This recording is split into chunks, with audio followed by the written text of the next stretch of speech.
नमस्कार दोस्तों, स्वागत है अपने इस यूट्यूब चैनल रूपचंद टिकी स्कूल में। दोस्तों, हम आज जो है उत्तर प्रदेश पीसीएस 1991 में जो परीक्षा हुई थी उसी के जीएस का महत्वपूर्ण क्वेश्चन लेके आए हैं। तो आइए हम लोग देखते हैं। 1991 का पेपर हल करवाएंगे। तो चलिए देखते हैं। पूछ रहा है कि पहला क्वेश्चन है कि सत्यमेव जयते शब्द कहाँ से लिया गया है। तो जो सत्यमेव जयते है ये जो है मुंडोक उपनिषद से लिया गया है। कहाँ से? मुंडोक उपनिषद से। तो ए का सही जवाब डी हो जाएगा। फ्रेंड्स, अब हम लोग थोड़ा व्याख्या करेंगे, देखेंगे कि भारत का राष्ट्रीय वाक्य सत्यमेव जयते शब्द मुंडोक उपनिषद से लिया गया है। यह उपनिषद का ही एक भाग है। सप्तम शिव सुंदरम के त्रिवाक्य भी मुंडोक उपनिषद से ही लिए गए हैं। मनुस्मृति सबसे प्राचीन स्मृति है। परीक्षाओं में पूछा जाता है कि स्मृतियों में सबसे प्राचीन स्मृति कौन सी है, तो आप बताएंगे मनुस्मृति है। और भगवद गीता श्री कृष्ण द्वारा अर्जुन के दिए गए उपदेशों का संकलन है। और ऋग्वेद विश्व का सबसे प्राचीन ग्रंथ है। नेक्स्ट क्वेश्चन फिर हम लोग देखेंगे कि भारतीय दर्शन का की प्रारंभिक शाखा कौन है। यानी भारतीय दर्शन की प्रारंभिक शाखा कौन सी है, तो सही जवाब इसका हो जाएगा ए, सांख्य। भारतीय दर्शन की प्रारंभिक शाखा कौन है? सांख्य है। फ्रेंड्स, भारतीय दर्शन की प्रारंभिक शाखा सांख्य थी। इसके प्रतिपादक कौन थे? कपिल थे। इसके प्रतिपादक कौन थे? कपिल थे। और सांख्य दर्शन के अनुसार जगत की उत्पत्ति ईश्वर से नहीं हुई बल्कि प्रकृति से हुई है। और चौथी शताब्दी के बाद इस दर्शन में सृष्टि का कारण प्रकृति और पुरुष दोनों को माना जाने लगा है। और यह दर्शन पहले भौतिकवादी था, बाद में अध्यात्म की ओर मुड़ गया। और इस दर्शन के अनुसार मोक्ष की प्राप्ति यथार्थ ज्ञान से ही हो सकती है। अन्य दर्शनों के प्रतिपादक इस प्रकार हम लोग थोड़ा देखेंगे। मीमांसा मीमांसा एक इसके प्रतिपादक कौन है? जैमिनी है। उसके बाद फ्रेंड्स जो है वैशेषिक, इसके जो है प्रतिपादक कौन है? कणाद। और योग दर्शन हम लोग जानते हैं, इसके प्रतिपादक पतंजलि हैं। और न्याय दर्शन इसके जो है प्रतिपादक गौतम। और वेदांत इसके जो है प्रतिपादक वादनरय है। नेक्स्ट क्वेश्चन फिर हम लोग देखेंगे। अगला क्वेश्चन क्या है कि बौद्ध के उपदेश किससे संबंधित है। पूछ रहा है फ्रेंड्स कि बौद्ध के उपदेश किससे संबंधित है। तो बुद्ध के जो उपदेश है ये जो है आचरण की शुद्धता व पवित्रता से संबंधित है।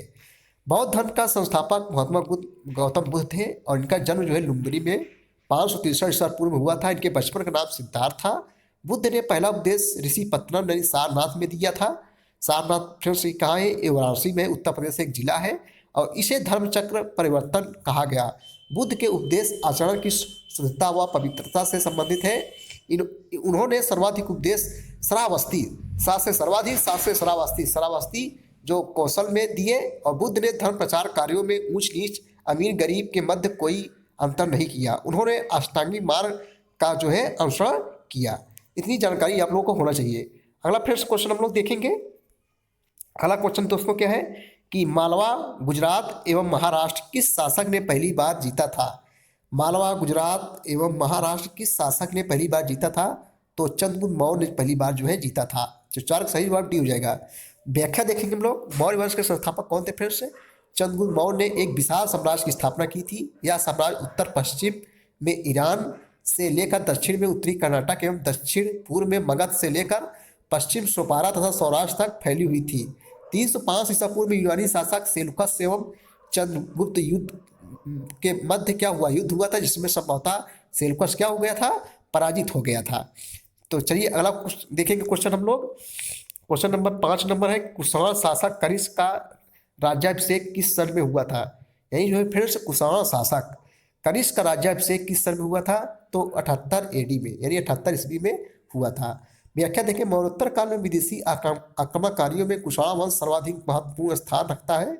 कुषाण वंश यूची कबीले से संबंध थे, मोस्ट इंपॉर्टेंस है, जिससे तोरवारी भी कहा जाता था, जिनका मूल निवास स्थान उत्तरी मध्य एशिया में चीन के आसपास था।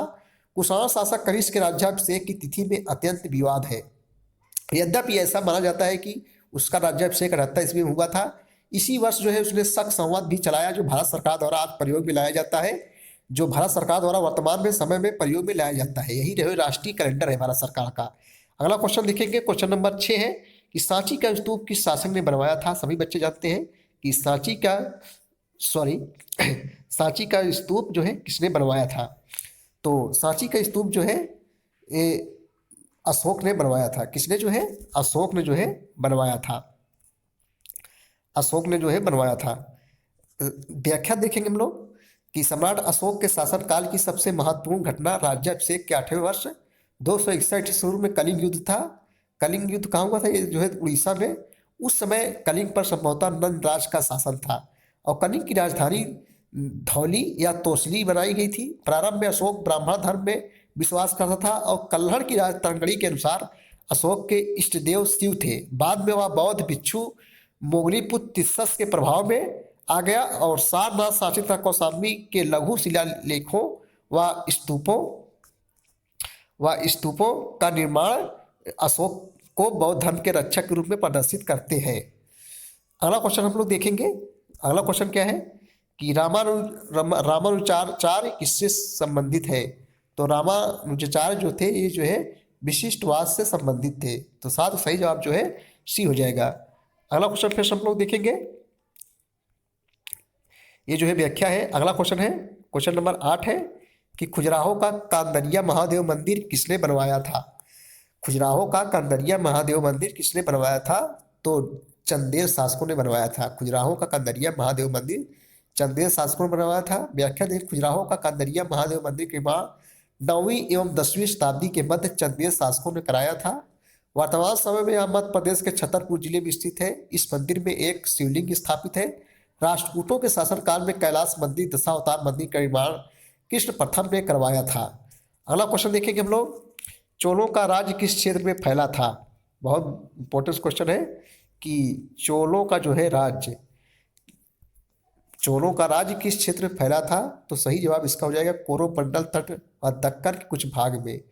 व्याख्या देखेंगे कि चोलों के विषय में प्रथम जानकारी पाणिनिकृत अष्टाध्यायी से प्राप्त होती है। इस विषय में जानकारी के अनुस्रोत कात्यायन, कृतवार्तिक, महाभारत, संगम साहित्य, पेरिप्लस ऑफ इरिथियन सी एवं टालवी का उल्लेख आदि। चोल राज्य आधुनिक कावेरी नदी घाटी, कोरोमंडल, तिरुचिरापल्ली, तंजौर एक विस्तृत था। इनकी पहली राजधानी उत्तरी मरलूर थी। कालांतर में उरुयूर तथा तंजावुर चोलों की राजधानियां बनी। चोल राजवंश का प्रारंभिक इतिहास संगम युग से प्रारंभ होता है। पूर्व मध्यकाल में चोल सत्ता का संस्थापक विजयालय था। कौन था फ्रेंड्स? जो है विजयालय था। अब विजयालय ने तंजौर को अपनी राजधानी बनाया और नरकेसरी की उपाधि धारण की थी। तो इतनी जानकारी आप लोग को होना चाहिए। अगला क्वेश्चन है कि मीनाक्षी मंदिर कहाँ स्थित है? वेरी इंपॉर्टेंस कि मीनाक्षी मंदिर कहाँ स्थित है फ्रेंड्स? तो ये जो है मदुरई में स्थित है। इसका सही जवाब जो है सी हो जाएगा। व्याख्या देखें, चालुक्य वंश के शासकों ने मीनाक्षी मंदिर का निर्माण करवाया था। चालुक्य वंश के शासकों ने मीनाक्षी मंदिर का निर्माण मदुरई में करवाया था। द्रविड़ शैली में निर्मित, किस शैली में? द्रविड़ शैली में निर्मित यह मंदिर श्रेष्ठ स्थापत्यों में से एक है। नागर शैली मंदिरों का निर्माण उत्तर भारत में तथा बेसर शैली के मंदिरों का निर्माण मध्य भारत में जो है किया गया था। अगला क्वेश्चन फिर से हमें कि किस दक्षिण भारतीय राज्य में उत्तम ग्राम प्रशासन था? तो चोल, किस दक्षिण भारतीय राज्य में उत्तम ग्राम प्रशासन था? चोल वंश में। अगला क्वेश्चन है,